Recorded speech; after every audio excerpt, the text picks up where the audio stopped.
Assalamualaikum dan Assalamualaikum dan salam sejahtera. Malam ni saja saya nak kongsi tentang apa yang berbeza lah. Apa dia lebih kurang perbezaan atau persamaan tata bahasa dan linguistik, yang secara mudahnya kita boleh kata tata bahasa atau Nahu itu lebih kepada peraturan dan linguistik itu peraturan bahasa dan linguistik, dan itu ialah kajian tentang bahasa, voice out. And oops, kenapa tak boleh ni?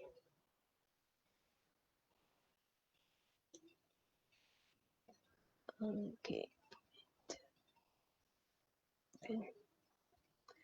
Okay, yang pertama sekali saya akan menggunakan contoh daripada Tata Bahasa Dewan edisi ketiga, versi ekonomi, harga ekonomi, halaman 385. Okay, so ayatnya ialah anaknya menghidangkan sedulang makanan. Kalau ikut Tata Bahasa Dewan, tak maaf pula pen tak ada ni, apa pasal ni? Highlighter, okay. Kita ada yang pertama sekali, paling penting kita kena tahu dalam bahasa Melayu, kalau ikut Tata Bahasa Dewan, kita kena ada subjek dan juga predikat, dan subjeknya terbentuk daripada anaknya. Predikat ialah menghidangkan sedulang makanan. Dan apa bendanya? Anaknya ini terbentuk daripada dua perkataan, itu anak dan juga ganti nama diri ketiga. Dan nya itu, ganti nama ketiganya itu, kita boleh gantikan secara paradigmatik dengan tipah atau mat, untuk kita menunjukkan bahawa nya ini bukan pembenda ataupun bukan, istilah lagi satu linguistik, nominalizer. Dia bukan affix kalau ikut linguistik, tapi ini untuk Tata Bahasa Dewan. So intinya ialah anak, dan nya ini kalau ikut halaman 370 ialah penerang nama milik. Okey, dan dalam predikat, ini bukan istilah Tata Bahasa Dewan, saya keluarkan menggunakan maklumat daripada Nahu tradisional dan Nahu struktural bahasa Inggeris. Kita ada predicator, dan kebetulan pula kita ada kata kerja, itu kata kerja kata kerja transitif. Okey, dan bila kata kerja transitif, maknanya ini predicator ialah sebahagian daripada predikat. Dan bila dia ada kata kerja transitif, dia memerlukan objek, dan objek ini ialah sebahagian dari predikat, dan objek ini wajib hadir bila ada kata kerja transitif, kerana dia bertindak sebagai penyambut atau penderita, patient, whatever lah istilah ini ialah peranan theta kalau ikut dalam linguistik. Saya ini Tata Bahasa Dewan saja. So dalam ni ada prasanama ini panjang, terbentuk daripada 3 perkataan. Itu se campur dulang campur makanan, dan se ini sebenarnya sama dengan satu. Okey. Jadi itu keunikan bahasa Melayu. Satu itu kita boleh sebut se. Maksudnya dialek pun ada dan menggunakan se saja. Okey, jadi so kita tak boleh lihat bahasa Inggeris one jadi tak ada kan. Tapi bahasa Melayu ada satu boleh jadi se. Itu keunikan bahasa Melayu lah. Okey, dan kemudian intinya ialah yang ini. Okey, intinya ialah makanan, dan dia ada penentu hadapan, dan kalau ikut halaman 372 terbentuk daripada kata bilangan, iaitu se atau satu. Se ini sama dengan satu. Sorry, yang ni ialah dulang, bukan dulan. Jadi macam so okey. So inilah Tata Bahasa Dewan, maknanya dia memberitahu kita peraturan macam mana nak membentuk ayat aktif transitif yang memerlukan subjek dan predikat, dan predikat itu perlu ada kata kerja transitif yang diikuti oleh prasanama. Okey, dan prasanama ini boleh terdiri pada inti dan unsur-unsur lain. Jadi itu yang paling utama sekali, itu Tata Bahasa Dewan. Now, okey, kekononnya inilah X berpalang ala saya sebab saya tak mahir. Jadi saya berdasarkan apa yang saya faham je. So mungkin pakar, bukan mungkin, there is a big chance that Dr. Rogaya, Profesor Mahdi Dr. Rogaya akan sembuh saya, dan juga Puan Sulakiah, pakar Nahu generatif. Okay, so sabar je lah. Anyway, this is my favorite. Ini saja saya menggunakan M-Shank. Thanks Dr. Rodney. Okay, now apa beza dia? Tadi, tata bahasa kita hanya menjelaskan, memberikan rumus, mengikut rumus untuk peraturan. Istilah dalam linguistik kita guna rumus. Tetapi dalam tata bahasa dalam tata bahasa memadai kita pakai perkataan peraturan. Okay. So ada rumus-rumus tertentu yang kita kena ikuti, ada prinsip-prinsip tertentu. Okey, macam saya kata tadi, ini ialah X berpalang ala saya. So banyak salah. Hanya berdasarkan apa yang saya faham saja. Saya kurang mahir. So bila kita kata linguistik, kita terpaksa melihat dan menjelaskan mengapa sesuatu itu berlaku. So dalam X berpalang ni, kalau kita perhatikan dekat sini, ada 5 perkara lah yang saya tahu. Okay, ada banyak lagi lah kalau belajar dengan Puan Sulakia, belajar dengan Dr. Rogaya. Banyak lagi boleh tahu. Tapi ni pasal yang cakap ni ialah Odi Yusof yang tak mahir, so sabar saja. So ada 5 perkara yang berlaku. Okay, kalau kita tengok tadi anaknya sedang menghidangkan sedulang makanan. Inilah versi pertama. Ada versi kedua. Okay, now kalau ikut X berpalang, okay, nahu generatif, ini ialah prinsip juran yang mengatakan bahawa setiap ayat itu diunjurkan daripada peringkat yang paling rendah, iaitu yang ini, anak.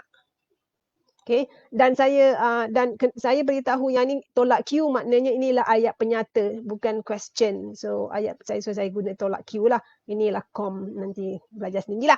Okay, so dalam konteks ini, okay, ini kalau ikut X bar, untuk menghasilkan subjek ini, dia tak boleh terus masuk subjek. Okay, dia ada satu apa yang disebut sebagai hipotesis subjek dalaman yang mengatakan bahawa setiap subjek itu, okay, berasal daripada specifier. Ini kita panggil specifier. Specifier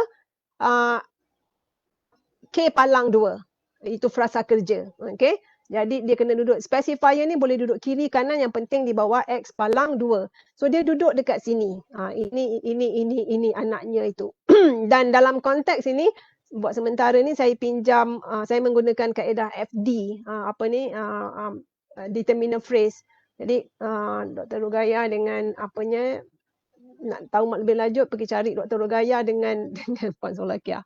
Okay, so FD. So dalam FD ni, nya itu maksud ialah pemilik kepada anak. So jadi dalam konteks ini yang dimiliki itu menjadi penentu. Okay, sebenarnya determiner dalam bahasa Inggeris itu penentu kan, dan yang ini ialah yang ni. So dalam konteks ni, bila dah ada dekat sini, dia perlu menjadi subjek, sebab bila sampai dekat sini dia belum subjek lagi. Dia hanya specifier. Okay, dalam X bar ada specifier, ada complement, ada adjunct, ada kepala or head.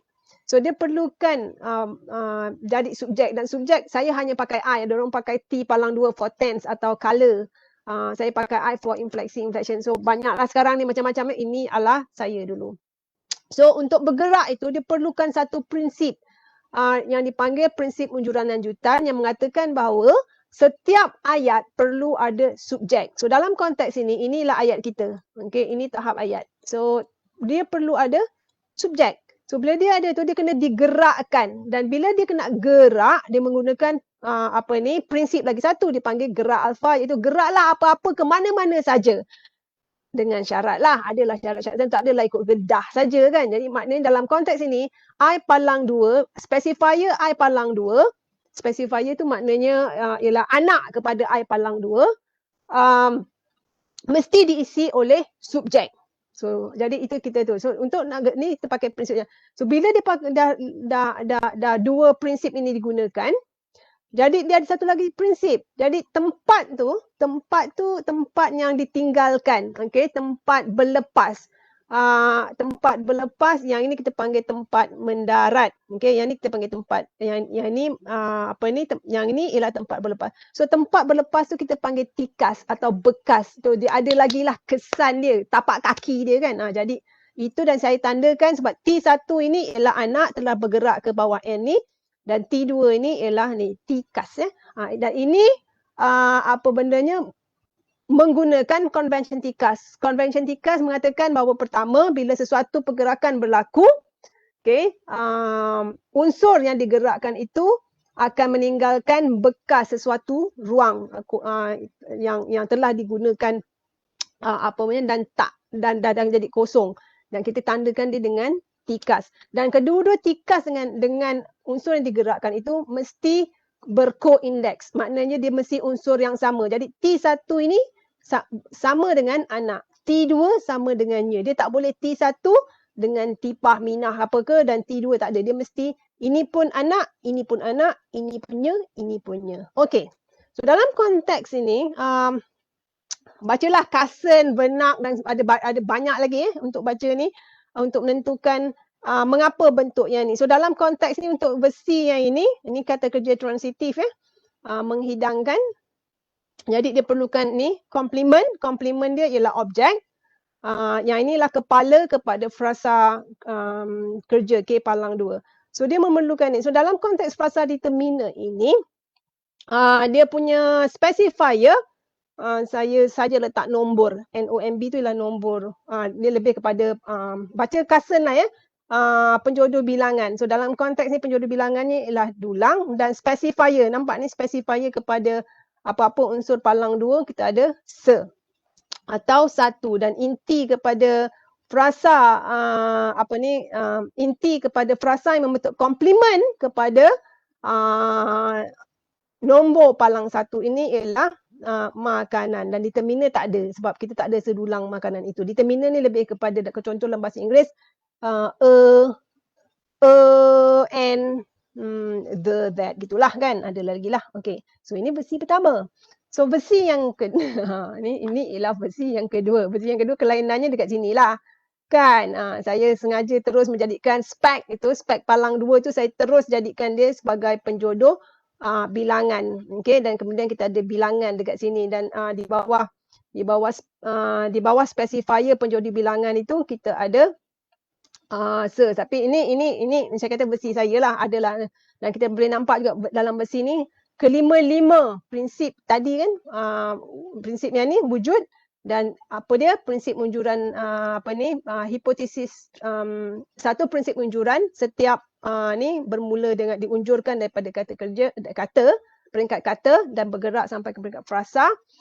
Kemudian ada hipotesis struktur dalaman yang mengatakan subjek itu sebenarnya berasal daripada frasa kerja. Okey, ini untuk ayat yang ada kata kerja ya.